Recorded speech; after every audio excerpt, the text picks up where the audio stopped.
Hello, good morning everyone. So, in today's class, we are going to discuss the next topic, that is the adaptation. कि adaptation मतलब क्या होता है? Adaptation मतलब क्या होता है? Gradual changes that occur in our body.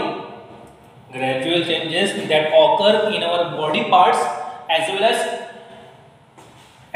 in our behavior. मतलब हमारे behavior में, हमारे स्वभाव में और हमारे बॉडी पार्ट्स में, मतलब हमारे जो बॉडी के अलग अलग पार्ट्स है उसमें जो ग्रेजुअल का मीनिंग क्या होता है? धीरे धीरे, ग्रेजुअली जो चेंजेस आते हैं, और ये जो चेंजेस क्यों आते हैं? With respect to adjust with the surrounding, मतलब हमारे जो आसपास का जो सराउंडिंग है, हमारा जो वातावरण है उसके साथ एडजस्ट करने के लिए जो चेंजेस धीरे धीरे हमारे बॉडी पार्ट्स में और बिहेवियर में आते हैं, such changes are to be known as the adaptation. समझ में आ गया?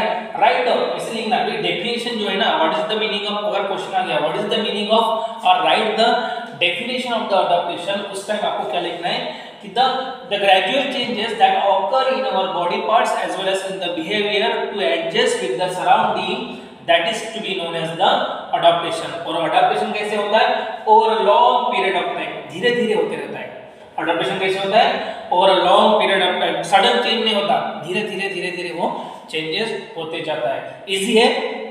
यस, बिकॉज adaptation, देखो adaptation मतलब अडॉप्टेबिलिटी, किसी भी चीज को एडजस्ट करने की, वो कैसी है या उसकी डेफिनेशन क्या है साइंटिफिक लैंग्वेज में, ये है। ठीक है, ऐसे लिखना है। अभी डेफिनेशन को तोड़ना है, वहां पर की पॉइंट्स क्या है, कीवर्ड्स क्या है, उसको पहले समझना अच्छे से। Gradual changes body parts and behaviour में वो चेंजेस होते हैं, और किस लिए होते हैं, मतलब क्या होता है चेंजेस होता है, कहां पर होता है? बॉडी पार्ट्स में और बिहेवियर में। किस लिए होता है? To adjust with the surrounding. This changes are to be known as the adaptation. ठीक है, उसके बाद आपको पहला अडॉप्टेशन जो है वो किसमें है? एक्वेटिक प्लांट्स में। अभी एक्वेटिक प्लांट्स में कैसे अडॉप्टेशन होता है वो हम समझेंगे। एक्वेटिक प्लांट्स मतलब क्या होता है कि जो वाटर बॉडीज में, ध्यान में रखना, एक्वेटिक का मीनिंग क्या होता है? Water bodies. वाटर बॉडीज कौन से? रिवर पकड़ लो।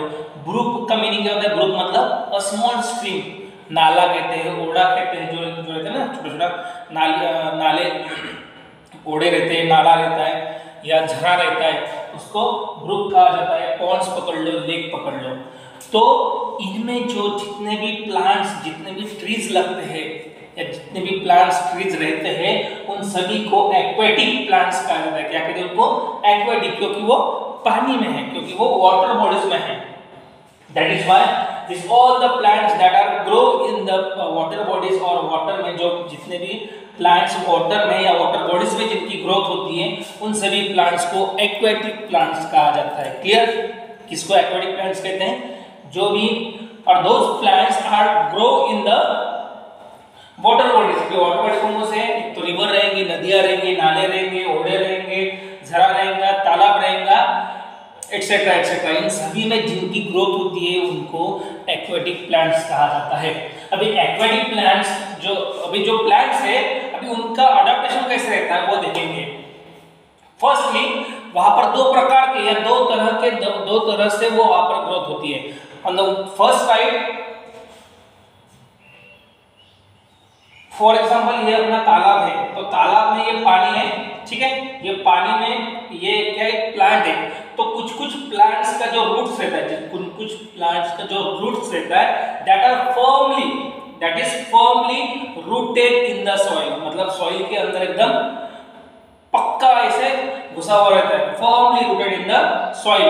तो कुछ प्लांट्स के जो रूट्स रहते हैं are floating in the water, पानी के अंदर, मतलब पानी में क्या रहता है? पानी के सरफेस में वो फ्लोटिंग हुए रहते हैं। समझ में आ रहा है? एक तो किसी पेड़ के जो रूट्स है वो जमीन के अंदर घुसे हुए रहते हैं, सॉइल के अंदर एकदम पक्के हुए रहते हैं। तो कुछ प्लांट्स के रूट्स एकदम फ्लोट करते रहते हैं। समझ में आ रहा है? क्लियर है? उसके बाद ये जो जिन प्लांट्स का रूट्स अंदर मतलब पक्का हुआ है, मतलब सॉइल के अंदर गए हैं, उनका जो स्टेम है, स्टेम का मीनिंग क्या होता है? फांदिया, या उसका ये वाला हिस्सा, ठीक है। तो ये जो स्टेम है वो क्या रहेगा, पानी के अंदर सबमर्ज रहेगा, पानी के अंदर डूबा रहता है, बराबर है हमेशा, क्योंकि उनके रूट्स क्या हो गए, सॉइल में घुसे हैं, इसलिए जो स्टेम है that is submerge in the water, water में क्या वो सबमर्ज है, अंदर डूबा है। तो इसका जो स्टेम है वो पानी के अंदर डूबा रहेगा क्या, नहीं, पार्शियली है, थोड़ा अंदर रहेगा, ज्यादा वो बाहर रहेगा, थोड़ा अंदर रहेगा, ज्यादा बाहर रहेगा। क्लियर है। उसके बाद एक्वेटिक प्लांट्स में जो एक्वेटिक में या पानियों में वाटर बॉडीज में जो भी प्लांट्स है उनका जो पत्ता कैसे रहता है, देखो दो प्रकार के पत्ते मिलते हैं हमको। एक रहता है पानी पे तरंगने वाले ऐसे वैक्सी, ठीक है, किताब में भी देखो यहाँ पर दिखाया गया है आपको। कुछ प्लांट्स के जो पत्ते रहते हैं ये देखो, ये वैक्सी है, मतलब तरंगते हैं, फ्लोट होना चाहिए, मतलब एक देखो उनका क्या अडॉप्टेशन है, मतलब पानी में अगर रहना है, पानी में अगर उनकी ग्रोथ होनी है तो ऐसे प्लांट्स रहेंगे, ऐसे प्लांट्स का जो पत्ता है वो एकदम वैक्सी टाइप रहना चाहिए, तभी वो क्या हो जाएंगे, वो फ्लोट करेंगे। और दूसरे जो है ना, जो पानी के अंदर, मैंने बोला पानी के अंदर जितने भी ये ग्रोथ होते हैं, जितने भी प्लांट्स रहते हैं उनके लीव्स कैसे होना चाहिए, स्लेंडर, उनके कैसे होना चाहिए, स्लेंडर, ध्यान रखना, स्लेंडर मतलब ऐसे एकदम बारीक, मतलब अगर पानी का फ्लो भी आया, लाटा भी आ गए, फिर भी उसमें वो टिके हुए रहना चाहिए, फिर भी वो ऐसे खड़े हुए, मतलब वो उखड़ के जाना चाहिए क्या, एकदम खड़े ही रहने चाहिए, क्योंकि अगर वो बारीक रहेंगे तो पानी का जो करंट्स है ना उसको पास कर देंगे।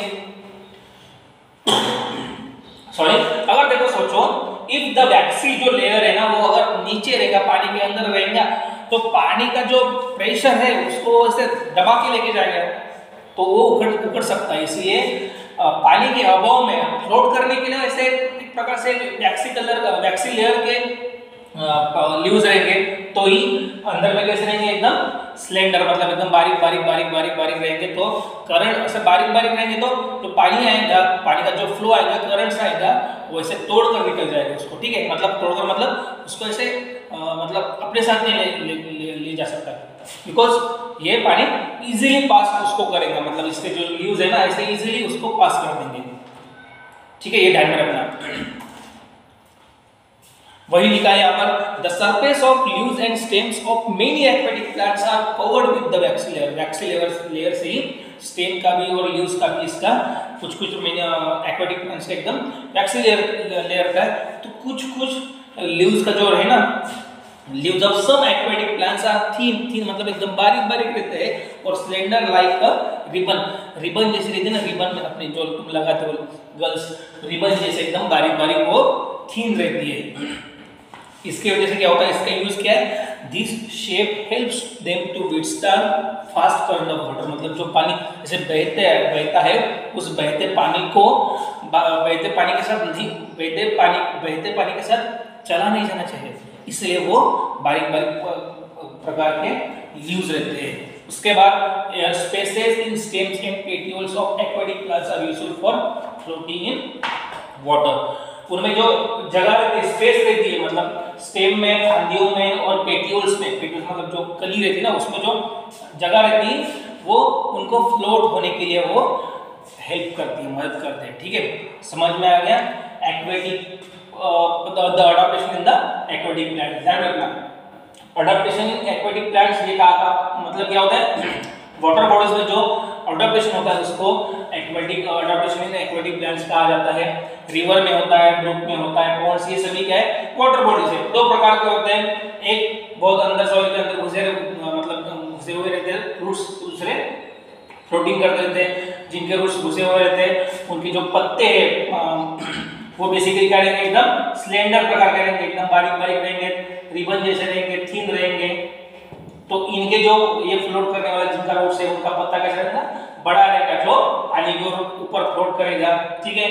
ये इनमें, इनके स्टेम में और इनके कलियों में, मतलब ये जो पेटियोल्स निकलते हैं, तो उनमें और इनके स्टेम में बहुत सारी जगह रहती है, जिसकी वजह से वो क्या कर सकते हैं, फ्लोट हो सकते हैं। ये क्या है, उनमें अडॉप्टेशन है। अगर पानी में अगर उनको जिंदा रहना है, प्लांट्स को अगर पानी में जिंदा रहना है, तो इस प्रकार का अडॉप्टेशन, चेंजेस अपने बॉडी पार्ट्स में और अपने बिहेवियर में लाना पड़ता है, to adjust with the surrounding. ये डेफिनेशन ध्यान में रखना, ये डेफिनेशन ध्यान में रखकर ही हमको अलग अलग प्रकार के अडॉप्शन पढ़ने वाले, समझने वाले।